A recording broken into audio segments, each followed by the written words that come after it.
우리 옆 사람에게 한번 인사하도록 하겠습니다. 자, 이렇게 하고 사랑합니다. 예, 사랑합니다. 예. 멀리 계시는 분들에게 이렇게 좀 날리면서 사랑합니다. 이렇게 한번 하겠습니다. 예.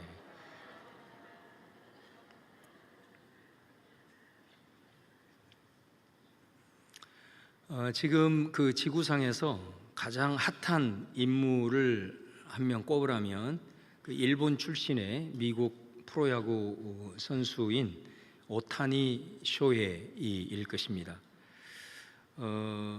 미국의 메이저리그가 역사가 148년이 됐습니다.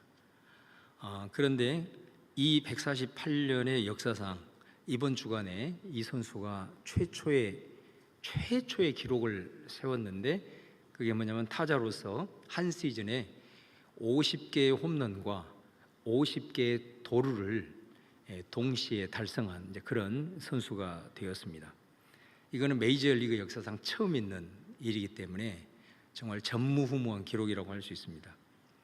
그리고 이 선수는 타자로만 잘할 뿐만이 아니라 투수로도 무려 160km 시속 넘는 그런 강속구를 뿌리는 또 투수로도 아주 유명한 선수입니다.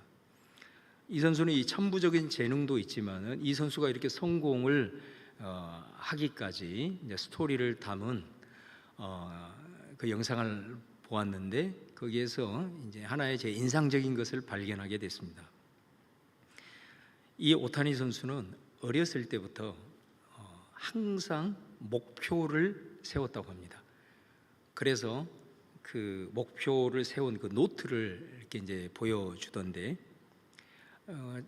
자기가 이제 고등학교 때 강속구를 던지자 목표를 당시에는 상상할 수도 없는 161km를 내가 던지겠다 하고 목표를 세운 겁니다. 그러자 감독이 와서 너는 충분히 던질 수 있어 이렇게 격려를 해주니까 그 자리에서 목표 수정을 해가지고 163km 이렇게 적었다고 합니다.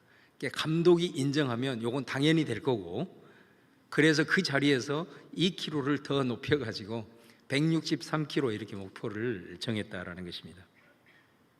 그리고 프로야구에 입단을 해서 감독이 이게 투수로만 잘할 뿐만 아니라 이 타자로도 잠재성이 있어서 투타를 같이 해봐라 이렇게 권면을 했다고 그래요.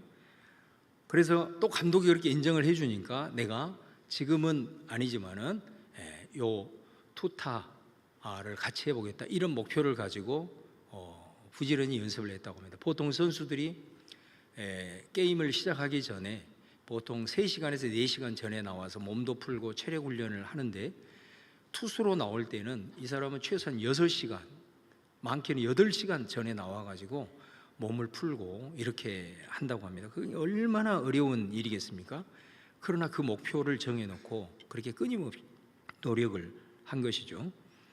그리고 이 사람은 이제 미국 메이저리그를 진출을 하려고 하는 그런 목표 지점이 있었습니다. 그런데 이제 진출을 할 수 있는 길이 열렸는데, 이게 지금 바로 가야 되는데 지금은 바로 못 가고 2년 후에 가야만이 2천억을 받을 수가 있는 거예요. 그런데 자기가 세워놓은 목표가 있었기 때문에 2천억을 포기하고 미국 메이저리그로 진출을 하게 됩니다.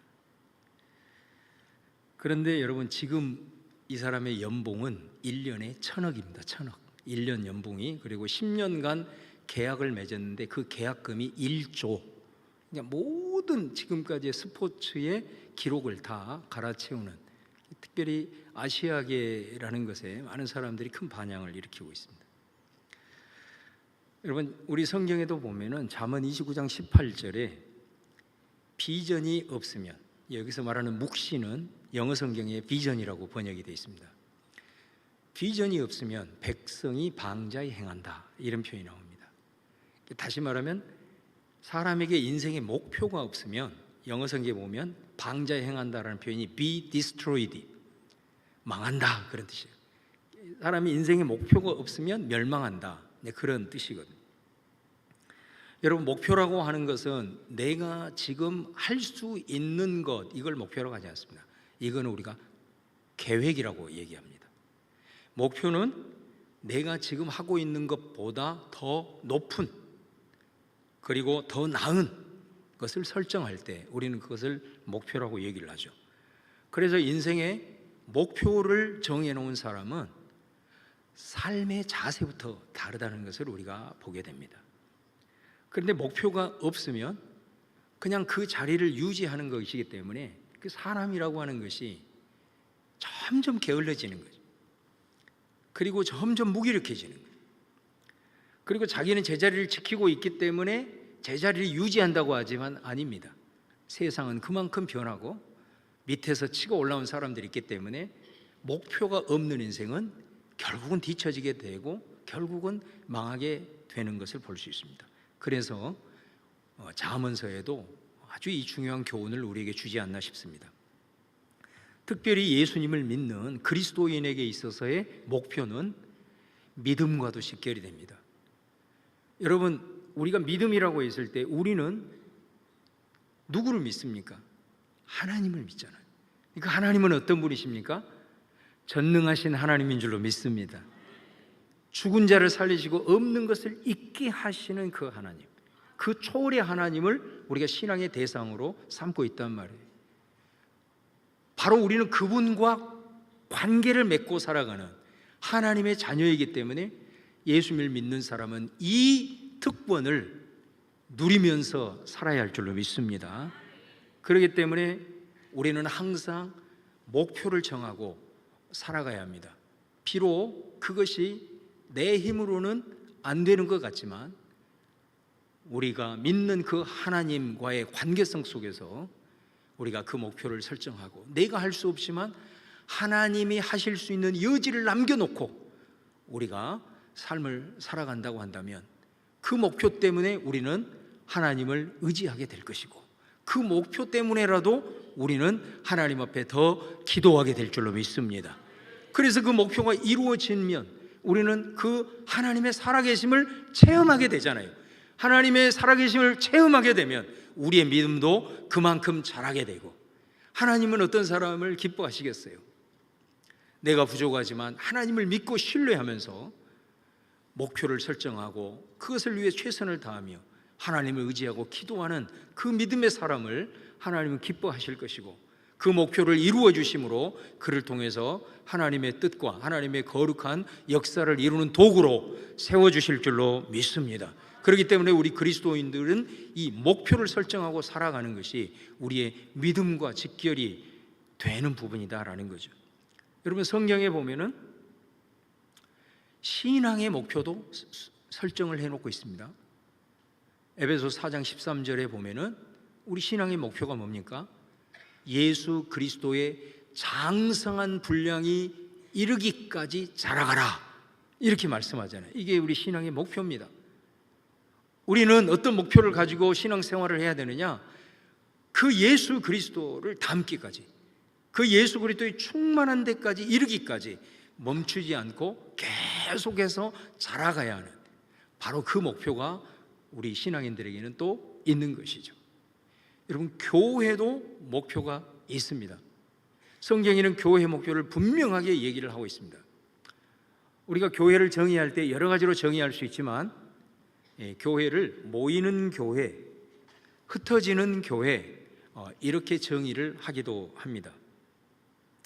우리가 모여서 예배하고, 예배하면서 하나님을 만나고, 기도하면서 하나님의 응답을 받고, 또 말씀을 통해서 그 하나님의 생명의 양식을, 영의 양식을 계속해서 우리가 공급을 받고, 또 우리 소그룹 이런 구역 모임을 통해서 서로 교제하고, 그러면서 관계 훈련을 하고, 또 서로 그리스도의 사랑을 그 안에서 경험하고, 이렇게 하다 보면 이 모이는 교회를 통해서 우리는 하나님의 일하심과 또 하나님의 살아계심을 체험을 하게 됩니다.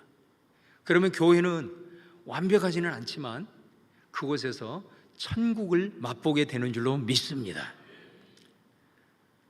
우리가 이런 모이는 교회 공동체에 의탁하지 아니하고 그냥 한 발 쭉 빼서 이렇게 교회를 이렇게 바라보게 되면은 사실은 교회의 이런 진면목을 제대로 보지 못하고 좀 실망할 부분들만 자주 보이게 됩니다. 그러니까 예를 들면은 저는 개인적으로 목사로서 좀 이 교회와 관련해서 이 언론이 상당히 저는 공정하지 못하다고 보는 사람이에요. 왜냐하면 교회에서 어떤 사건이 하나 터지면은 모든 언론들이 경쟁적으로 보도를 하죠. 근데 교회가 얼마나 선한 일, 좋은 일을 많이 합니까? 그런 소식은 어느 언론사에서도 내지 않습니다. 그것을 혹이라도 내면 종교 편향적이다, 이 논리를 내세워가지고, 그러다 보니까 겉에서 바라보는 사람들은 점점 더 교회에 대한 부정적인 편견으로 각인이 되어지는 겁니다.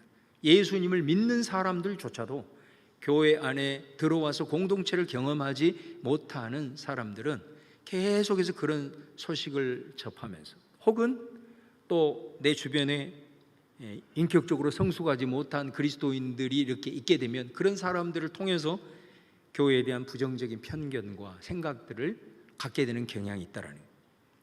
그런데 여러분, 교회 안에 이렇게 쑥 들어와 우리의 신앙생활을 하면서 교회에 의탁하고 중심으로 들어오게 되면 우리가 밖에서 보지 못했던 그 하나님의 일하시는 그런 역사들을 공동체를 통해서 보게 되고 경험하게 됩니다. 그리고 우리가 겉에서는 보지 못했던 정말로 신실한 하나님의 사람들을 보게 됩니다. 그리고 정말로 착한 하나님의 선한 그런 일꾼들도 보게 됩니다. 드러나지는 않지만 교회에서 이루어지는 일들, 혈육이 아님에도 불구하고 서로 사랑하면서 정말로 힘들어하는 자들을 위해서 같이 울어주는 사람을 보게 됩니다. 그리고 기쁠 때에는 함께 축하해주고 웃어주는, 겉에서는 보지 못했던 공동체 안에 의탁했을 때 그 공동체 안에서 이루어지는 이런 역동성들, 이런 사랑의 물줄기가 흘러가는 것을 보게 되는 것이죠.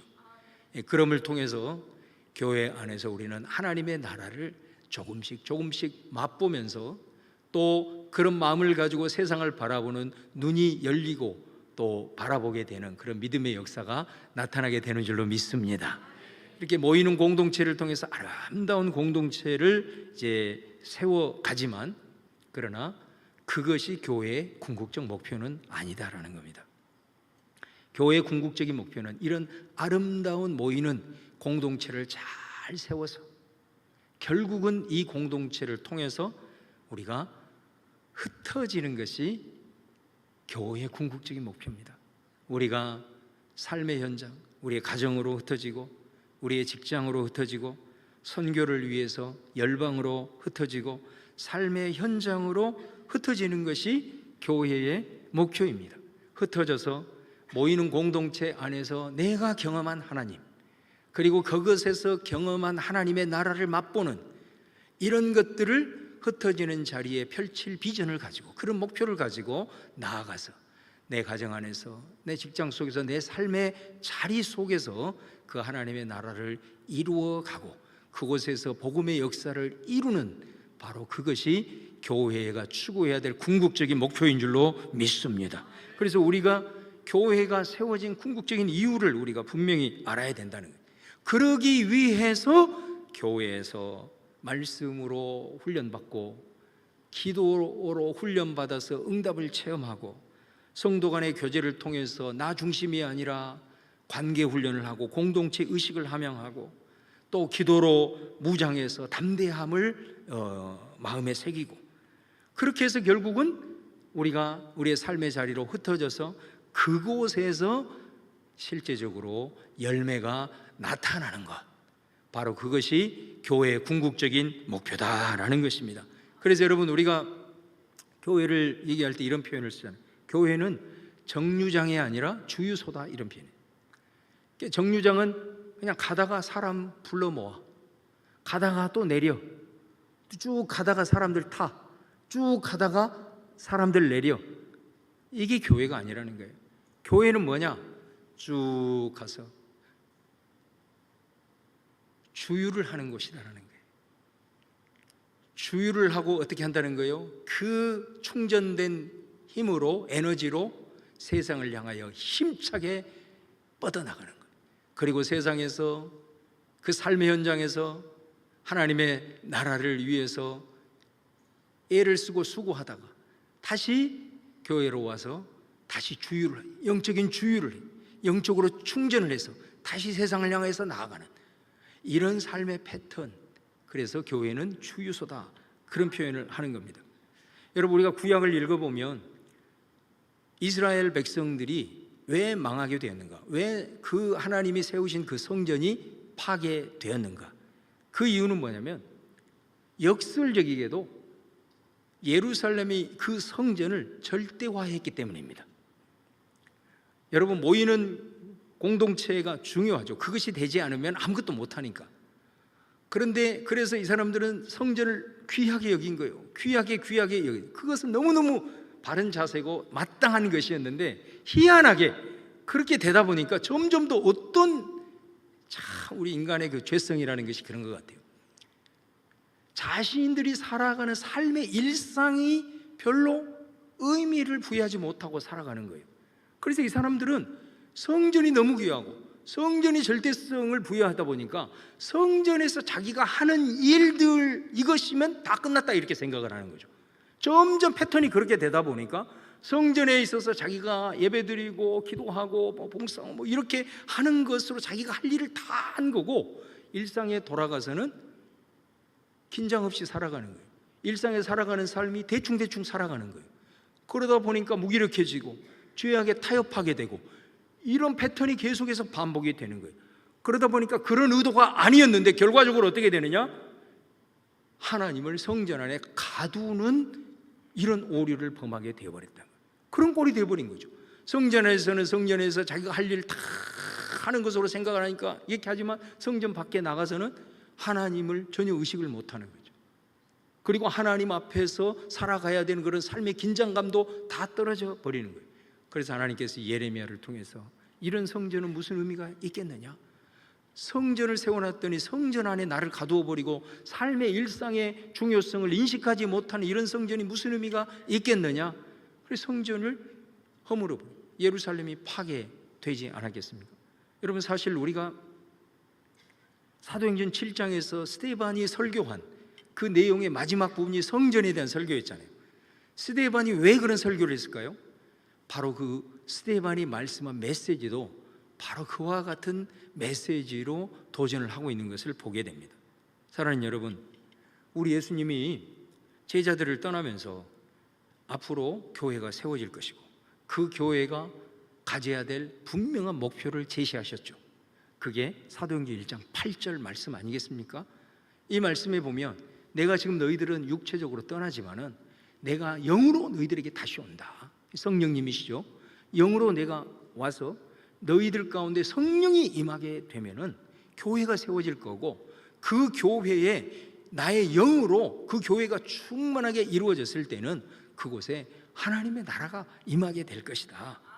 그러면 그 교회 공동체 안에 그 하나님의 나라의 충만한 역사로 말미암아서 이제는 어떻게 해야 되냐? 그 다음 스텝이 이제는 유대로 뻗어나가야 된다는 거죠. 흩어져야 된다는 거예요. 사마리아로 뻗어야, 열방까지 가서 내 증인이 되라. 다시 말하면 그곳까지 흩어져서 그곳에서 하나님의 나라를 세워라. 다시 말하면 그곳에서도 나를 드러내야 된다. 너희들이 그곳에서도 여호와 하나님을 나타내야 된다라는 메시지를 우리 예수님이 지상 명령으로 주셨다라는 것입니다. 그래서 사도행전을 읽어보면 지금까지 1장에 7장까지를 보면은 이 내용이 그대로 이루어집니다. 성령님이 오순절날 임하시고 그 성령 받아 교회가 세워지고 그 성령으로 충만하게 되니까 그 교회에 모여서 은혜 받고 부흥하고 또 교회를 통해서 구제하고 서로 사랑의 사귐을 갖고 마치 천국이 임한 듯한 그런 하나님의 나라를 맛보는 그런 역동적인 공동체가 되었단 말이에요. 그러면 그 다음 스텝이 뭐겠어요? 이제 이 예루살렘으로부터 그 하나님의 나라의 복음을 가지고 유대로 이제 흩어지고 사마리아로 흩어지고 땅끝까지 흩어져야 되는데, 그곳에서 모이는 교회에서 경험한 복음의 능력을 가지고 그곳에서도 하나님의 나라를 이루고 또 복음을 전하고 이렇게 돼야 되는데, 참으로 놀랍게도 예루살렘 교회는 그런 생각을 하지 않았다는 거예요. 당시에 예루살렘 교회의 지도자들은 12사도가 중심이 아니겠습니까? 그런데 그들이 움직이지를 않습니다. 왜 그랬을까요? 그들은 예수님을 믿었지만은 조상 때부터 대대로 내려온 그 생각으로 여전히 굳어져 있는 거예요. 그 생각을 바꿀 생각을 하지 않는 겁니다. 그게 뭡니까? 제가 방금 말씀드렸던 성전 중심의 생각, 이 성전의 중심에 절대적인 의미를 부여하고 이것을 떠나려고 하지 않아요. 그러니까 예루살렘 교회도 성전화되는 거예요. 그래서 이곳에서 하나님의 나라를 이루려고 하는 거예요. 하나님의 나라가 이루어졌음에도 불구하고 그 다음 스텝을 밟아야 되는데, 이제는 그런 생각을 하지 않고, 이들의 생각은 뭐냐? 예수님의 복음이 지금 이 예루살렘 교회에 임하였으니 이 예루살렘 중심성을 놓지 않고 이제는 복음을 받기 위해서는 열방이 이곳으로 와야 된다는 거예요. 사마리아가 이곳으로 와야 된다는 거예요. 유대 사람들이 이곳으로 와야 된다는 거예요.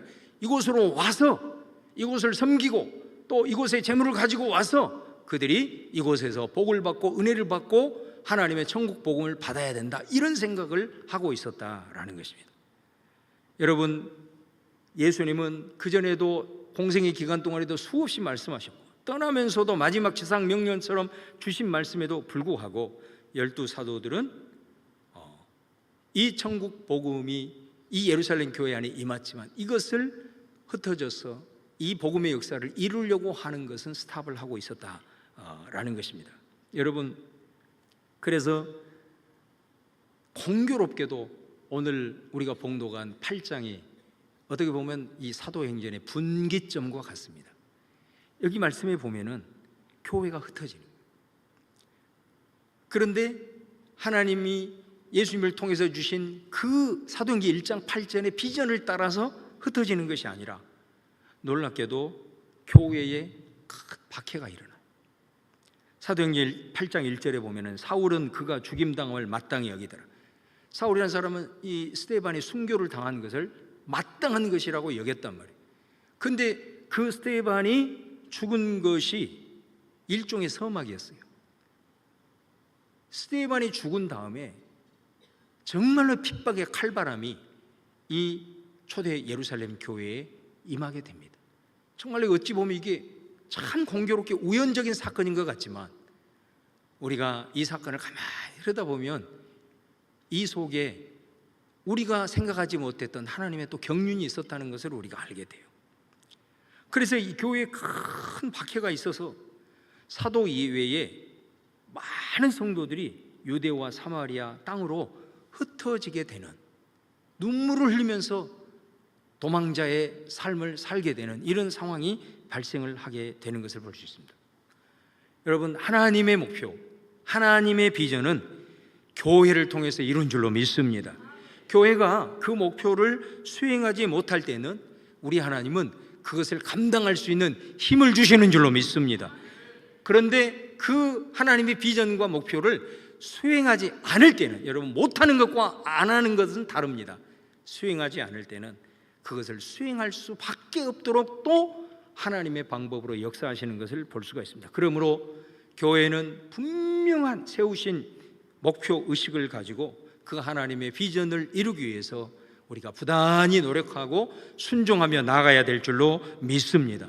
그래서 교회는 모이는 공동체를 잘 세워서, 그리고 거기에 안주하는 것이 아니라 이제 우리가 우리들의 삶의 자리로 흩어지는 것, 그것이 궁극적인 교회를 세우신 목적이다라는 것입니다. 우리 사랑하는 본향교회는 이 모이는 교회 공동체를 잘 세워서 이곳에서 하나님의 나라, 하나님의 은혜, 하나님의 복음의 역사를 우리 모두가 충만히 경험하고 또 말씀으로, 기도로, 공동체로 잘 훈련되고 연단되어져서 우리가 우리들의 삶의 자리로 부지런히 흩어져서 그곳에 하나님의 나라를 이루고 복음의 역사를 이루는 정말로 하나님 마음에 합한 교회로 세워질 수 있기를 믿고 그렇게 될 수 있기를 주의 이름으로 축원을 드립니다. 우리가 사도들처럼 그런 생각, 복음이 여가 있고 천국이 여가 있기 때문에 우리가 뭐 아쉬울 게 뭐가 있어? 그들이 와야지 하고 팔짱 끼고 있는 이 모습으로는 그건 교회의 진정한 목표를 수행하는 것이 아니다라는 겁니다. 여러분, 만약에 예수님께서 이런 사도들과 같은 이런 마음들을 품었다라고 하면 구원받을 사람이 어디가 있겠습니까? 한 사람도 구원받지 못했을 겁니다. 여러분, 우리가 가야 되는 거예요. 우리가 흩어져야 되는 거예요. 그런데 그 흩어지는 우리들의 자세는 어떤 자세여야 되느냐? 흩어져서 그곳을 섬겨야 될 줄로 믿습니다. 그들이 오기를 기다리고 그런 영적인 갑질의 정신을 갖고 있는 게 아니라 우리가 흩어지는 거죠. 그리고 흩어질 때에 우리들의 마음가짐은 섬김입니다. 섬기기 위해서 흩어지는 겁니다. 여러분, 예수님께서 우리를 구원하시기 위해서 어떻게 하셨습니까? 너희들이 내게로 와야지. 내가 구원을 다 준비해 놨으니까 그것을 얻기 위해서 내게로 와야지. 내 기준에 도달해야지. 이렇게 했으면 우리 중에 누가 구원을 받을 수 있었겠냐? 이런 걸 우리는 자력 구원론이라고 그럽니다. 놀랍게도 고등 종교라고 하는 대부분의 종교는 이 자력 구원론입니다. 불교를 보십시오. 불교도 다 부처가 돼야 된다 이렇게 얘기하잖아요. 그 말은 무슨 말이에요? 부처라고 하는 구원의 기준이 있는 겁니다. 그 기준에 도달하기 위해서 애를 쓰는 겁니다. 고행을 하고 구제를 하고 선행을 하는 겁니다. 왜요? 구원받기 위해서입니다. 이슬람을 보십시오. 알라라고 하는 초월적인 절대적인 기준을 마련해 놓고 그 기준에 도달하라고 얘기하는 겁니다. 그러기 위해서 그들은 율법을 지킵니다. 얼마나 철저히 지키는지 모릅니다. 그런데 사람이 율법을 언제 지킬 수 있습니까? 그러니까 이 사람들이 극단적인 예를 들어서 테러 단체들은 뭐라고 얘기합니까? 자폭해. 그러면 그것이 최고로 율법을 잘 지키는 거야. 그 순교로 너는 알라 신에게 도달할 수 있어. 그러니까 율법을 지키는 이유도 구원을 받기 위해서입니다. 이게 자력 구원론입니다. 모든 종교들이 이 패턴을 유지하고 있습니다. 그러나 기독교는 근본적으로 다른 거예요. 기독교는 뭐냐? 하나님이신 예수님이 우리를 구원하기 위해서 내가 구원을 준비했으니 너네들 내 기준에 도달해. 열심히 와. 말씀 지켜. 이렇게 하는 게 아니고 우리 예수님은 우리가 죄인 되어서 멸망 가운데 있는 우리들 가운데 그분이 인간의 몸을 입고 우리 가운데 내려오신 줄로 믿습니다. 이게 복음이라고. 이게 복음. 우리를 구원하시기 위해서 예수님은 그냥 구원하지 않았어요. 인간의 몸을 입고 그리고 인간이 구원받지 못한 인간이 얼마나 처참한 삶을 살고 있는지를 예수님 스스로가 다 경험했잖아요. 예수님이 인간이 겪을 수 있는 모든 고통을 다 겪었잖아요. 왜 그래요? 구원하려고 했을 때 인간이 어떤 아픔을 가운데 있는지, 어떤 고통을 당하고 있는지, 어떤 것으로 신음하고 있는지 그것을 알지 못하고 그 구원의 진정성이 있겠습니까? 우리 예수님은 내려오셔서 인간이 당할 수 있는 배신으로부터 시작해서 모든 당할 수 있을 만한 고통과 아픔을 다 겪었기 때문에 우리의 아픔을 아시고 우리를 공감하시고 우리를 불쌍히 여기는 줄로 믿습니다. 죽음까지도 세상에서는 잘 죽어야 오복 중에 하나라 그러잖아요. 기독교인에게는 아무 상관이 없어요. 그거는. 왜? 예수님 자신이 인간이 당할 수 있는 가장 비극적이고 저주스러운 죽음을 당했기 때문입니다. 우리가 이렇게 죽으면 어떻고 저렇게 죽으면 어떻습니까? 아무런 의미가 없어요. 우리가 믿는 예수님이 가장 저주스러운 죽음을 맞이했기 때문에 그렇습니다. 여러분, 그래서 우리 예수님이 마가복음 10장 45절에 인자가 온 것은 섬김을 받으려 함이 아니라 도리어 섬기려 하고 우리를 섬기기 위해서 오셨고 우리를 섬기기 위해서 하늘 보좌를 버리시고 이 땅에 오셨고 우리를 섬기기 위해서 인간과 똑같이 되시고 그런 고통을 다 당하시고 심지어 자기 목숨을 우리들을 위해서 제물로 드리시는 그 예수님의 모습을 우리가 보게 되는 거예요. 예수님은 우리를 구원하시기 위해서 우리에게 오셨어요. 그리고 우리를 섬기셨어요. 이게 흩어지는 사람들이 가져야 될 섬김의 마음인 줄로 믿습니다. 그래서 사도 바울도 예수님의 정신을 그대로 이어받잖아요. 그 사도 바울이 그렇게 살았고 고린도전서 9장 20절에 이런 말을 하죠. 유대인에게 내가 유대인과 같이 된 것은 유대인을 얻고자 하며 율법 아래에 있는 자들에게는 내가 율법 아래에 있지 아니하나 율법 아래에 있는 자같이 된 것은 율법 아래에 있는 자들을 얻고자 하며 22절에 보면 약한 자들에게 내가 약한 자와 같이 된 것은 약한 자들을 얻고자 하며 내가 여러 사람에게 여러 모습이 된 것은 아무쪼록 몇 사람이라도 구원하고자 함이니. 여러분을 통해서 삶의 현장에서 여러분의 가족들이 다 구원받기를 원하십니까? 다 그런 마음을 가지고 있을 거예요. 그러기 위해서는 예수님처럼 우리가 가야 되는 거예요. 갈 때 그냥 가는 것이 아니라 이 섬김의 자세를 가지고 내가 율법이 없는 자가 아니지만 율법 없는 자와 같이 된 것은 내가 아무쪼록 그 몇 사람이라도 구원하고자 함이니라. 바로 이 섬김의 자세가 있었기 때문에 바울을 통해서 우리 예수님을 통해서 이 구원의 역사, 하나님의 나라의 역사가 이루어지는 줄로 믿습니다. 여러분, 우리가 복음을 전해야 될 필요성을 다 느낍니다. 그런데 예수 믿는 사람이 가정으로 가서 독불 장군이에요. 내 기준에 다 맞춰. 그 기준에 맞추지 않으면 혈기를 부리는 거예요. 구원의 역사가 이루어지겠냐라는 거예요. 남편과 아내가 서로 존대하지 못하고 서로 무시하고 이렇게 섬김이 상실되어 버린 상태에서 구원이 이루어지겠냐라는 거예요. 정말로 중요한 얘기입니다. 이게 우리가 구원을 받기를 위해서 얼마나 기도합니까? 그래서 교회에서는 기도 많이 하는 사람으로 인정받고, 그러나 가정에서 남편을 무시하고 아내를 사랑하지 못하고 혈기 부리고 구원이 이루어지겠냐라는 거예요. 기본적인 복음의 정신이 무장되지 않는 상태에서 무슨 구원이에요? 무슨 구원?